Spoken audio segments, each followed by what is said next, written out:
In Mastercam 2025, solid hole selection capabilities were expanded for a much more efficient workflow. This saves a lot of time by not requiring the use of the Find Holes function before making our solid hole selections. Let's take a look.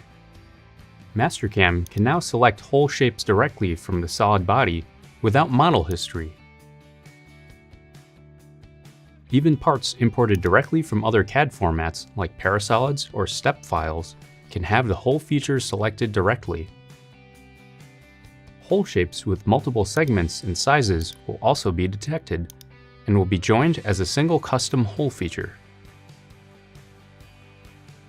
In the hole selection window, we also added more filters to select multiple hole features more intelligently.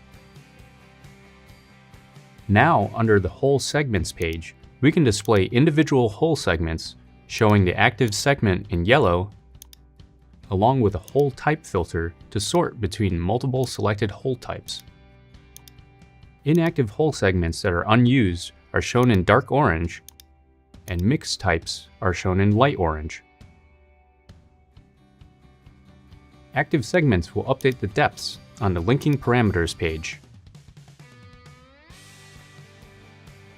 These new solid hole selection changes greatly improve Mastercam's hole-making workflow, increasing efficiency and giving users more control over programming hole features.